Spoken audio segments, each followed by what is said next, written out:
Iran के साथ peace deal की चर्चाओं के बीच अमेरिका ने ईरान पर एक बार फिर से हमला कर दिया।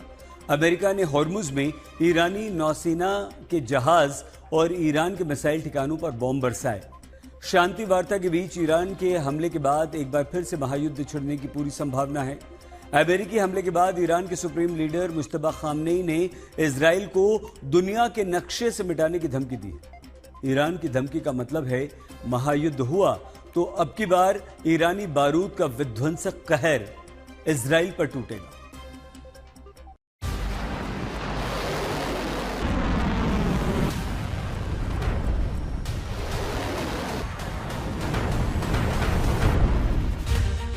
शांति वार्ता के बीच ईरान पर फिर हमला। ईरान के मिसाइल ठिकाने पर भारी बमबारी। मुश्तबा ने खाई विध्वंसक बदले की कसम। दुनिया के नक्शे से इजराइल को मिटा देंगे। ईरान का दावा, अमेरिकी ड्रोन को ढेर किया। पीस डील अटकी, महायुद्ध की उल्टी गिनती शुरू। ट्रंप का फिर हमला, मुश्तबा लेंगे बदला।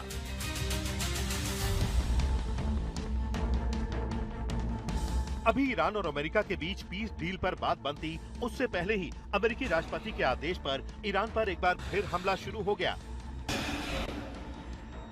अमेरिकी सेना ने दक्षिणी ईरान के बंदर अब्बास में मिसाइल के ठिकानों पर बड़ा हमला किया। वहीं होर्मुज में माइंस बिछाने वाली ईरानी नौसेना की नाव पर भी हमला हुआ। हमला उस वक्त हुआ जब ईरानी वार्ताकार पीस डील पर चर्चा के लिए कतर में हैं और चंद घंटे पहले अमेरिकी राष्ट्रपति ने ईरान के साथ पीस डील पर सहमति बनने की उम्मीद जताई है। हालांकि ईरान पर हमले के बाद अमेरिकी सेना की तरफ से जारी किए गए बयान में कहा गया है कि ये हमले आत्मरक्षा में किए गए और उनका मकसद ईरानी बलों से सैनिकों को होने वाले खतरे से बचाना था। अमेरिकी सेना जारी युद्ध विराम के दौरान संयम बरतते हुए अपने सैनिकों की रक्षा करती रहेगी। हमले बंदर अब्बास के पास किए गए हैं। अमेरिकी सेंट्रल कमांड के मुताबिक यह हमला सेल्फ डिफेंस यानी आत्मरक्षा में की गई सैन्य कार्रवाई है। दरअसल अमेरिकी सेना का आरोप है कि होर्मुज में बारूदी सुरंगें बिछाने से अंतर्राष्ट्रीय जहाजों और अमेरिकी युद्धपोतों को निशाना बनाया जा सकता था। ऐसे में अमेरिकी सैनिकों और युद्धपोतों को खतरे से बचाने के लिए ये हमले किए गए।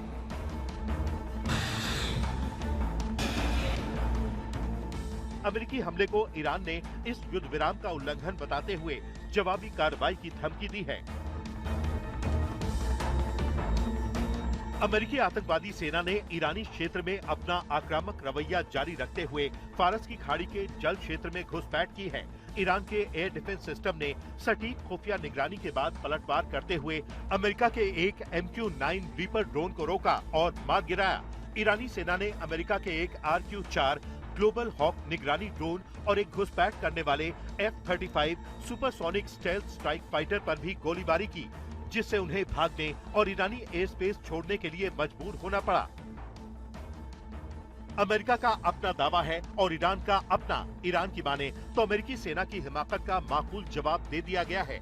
अगर एक बार फिर अमेरिका ने ईरान पर हमले की गुस्ताखी की तो अंजाम बहुत बुरा होगा। अमेरिका या इजराइल की तरफ से किए गए किसी भी नए हमले का और ज्यादा बलपूर्वक जवाब ईरान देगा। ईरान ने हमले के लिए अपने टारगेट निर्धारित कर लिए हैं और युद्ध के लिए तैयार है। किसी भी नए आक्रमण की प्रतिक्रिया पहले जैसी नहीं होगी। ईरान के हमले पिछले संघर्षों की तुलना में ज्यादा गंभीर, भारी और मजबूत होंगे। ईरान ही होर्मुज को नियंत्रित करेगा। अगर युद्ध फिर से शुरू होता है और ईरान को अपने तेल का निर्यात करने से रोका जाता है तो इससे पूरे इलाके से तेल का निर्यात पूरी तरह रुक जाएगा। ईरान की हिट लिस्ट पर क्या है, ये ईरान के सुप्रीम लीडर मुश्तबा खामनेई ने बता दिया है। मुश्तबा ने धमकी देते हुए कहा है कि दुनिया के नक्शे से इजराइल का अस्तित्व मिटना तय है। ईरान की इस धमकी का मतलब यही है कि दोबारा युद्ध शुरू हुआ तो निशाने पर इजराइल होगा। संभव है कि इजराइल के खिलाफ ईरान अपनी विनाशकारी मिसाइलों का इस्तेमाल करे, जिसका इस्तेमाल अभी तक नहीं किया गया है। ईरान ने इजराइल को मिटाने की धमकी उस वक्त दी है जब अमेरिका ने दोबारा हमला किया और इजराइल के प्रधानमंत्री नेतन्याहू ने लेबनान से हिजबुल्लाह के खिलाफ बड़े सैन्य ऑपरेशन का ऐलान किया है। सवाल यही है कि शांति वार्ता के बीच नेतन्याहू की धमकी और ईरान पर अमेरिका के हमले का मतलब क्या है। डिफेंस एक्सपर्ट मानते हैं कि ईरान पर दबाव बनाने के लिए ट्रंप नए नए हथकंडे अपना रहे हैं। कभी ट्रंप ईरान के साथ पीस डील को लेकर उम्मीद जताते हैं, तो कभी ईरान पर हमले की धमकी देते हैं। We're in a war because I think you would agree we cannot let lunatics have a nuclear weapon. Do you agree? You know, their leaders are gone. The first set is gone. The second set is gone. Khomeini was gone. And they were pretty evil people. Not pretty evil. They were evil. They killed 42,000 protesters. 42,000! And in a period of 2 weeks, they killed 42,000 protesters. But we had to get this done, and we're really doing well. And they're getting decimated. They have no Navy. They have no Air Force. They have no anti-aircraft equipment. They have no radar. They have no leaders. Their leaders are all gone. We have to make sure that they don't have a nuclear weapon. We stopped them with the B-2 bombers. If we didn't do that, we would have had a nuclear weapon. Israel would have been blown to pieces. The Middle East would have been blown to pieces. I think Europe would have been blown to pieces. दरअसल Iran और America के बीच शांति वार्ता में सबसे बड़ा पेच enriched uranium को लेकर फंसा हुआ है। ट्रंप ये दावा कर चुके हैं कि ईरान अपना एनरिच्ड यूरेनियम अमेरिका को सौंपने को तैयार हो गया है, लेकिन ट्रंप के इस दावे को ईरान सिरे से खारिज कर चुका है। ईरान ने खुल्लम खुल्ला ऐलान कर रखा है कि वो अपना एनरिच्ड यूरेनियम अमेरिका को नहीं सौंपेगा और न ही अपना परमाणु प्रोग्राम बंद करेगा।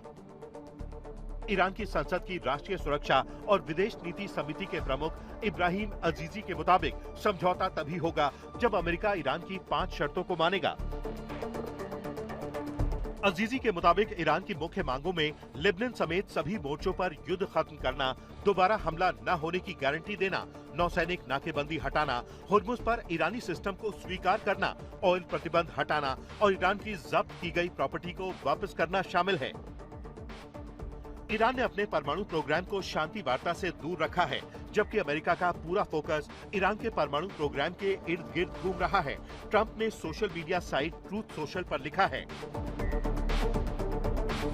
कि एनरिच्ड यूरेनियम को या तो तुरंत अमेरिका को सौंप दिया जाए ताकि उसे वापस ले जाकर नष्ट किया जा सके, या ईरान के साथ मिलकर उसे उसी जगह पर या किसी अन्य स्वीकार्य स्थान पर नष्ट कर दिया जाए, जो कि ज्यादा बेहतर विकल्प है।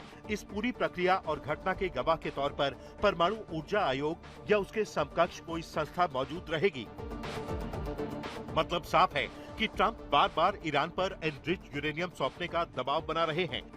ट्रंप का मकसद ईरान को उसके एनरिच्ड यूरेनियम से परमाणु हथियार बनाने से रोकना है, जबकि ईरान इससे इनकार करता रहा है।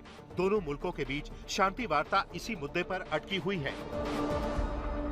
We think that we've made a lot of progress. We think the Iranians want to make a deal. The President of the United States has asked us to negotiate in good faith, and that's exactly what we've done. So we're in a pretty good spot here, but there's an option B. And the option B is that we could restart the military campaign to continue to prosecute the case, to continue to try to achieve America's objectives. And we could talk a little bit about what that looks like, but that's not what the President wants, and I don't think it's what the Iranians want either. America के विदेश मंत्री मानते हैं कि Iran के साथ या तो अच्छी पीस डील होगी या फिर कोई डील नहीं होगी। डील नहीं हुई तो इसका मतलब है कि अमेरिका और ईरान के बीच दोबारा युद्ध तय है। Well, look, I think our position is well stated. The president had a very important, I think, historic call just a couple of days ago with a number of leaders from the region. I think there's strong alignment and agreement on what a preliminary draft should look like. I think, like anything with something like this, it's going to take a couple of days to settle on, even down to the disagreements over a word sentence. So we'll have to work through that. If there's going to be a deal, we're going to have to work through that. But this is, it's either going to be a good deal or there isn't going to be one. Iran ने अपनी लक्ष्मण रेखा खींच रखी है, तो America की पूरी कोशिश है ईरान पर दबाव बनाकर डील के लिए उसे राजी करना। लेकिन ईरान के रुख से साफ है कि वो झुकेगा नहीं, बल्कि अमेरिका के साथ दोबारा युद्ध लड़ने को तैयार है। आज तक ब्यूरो।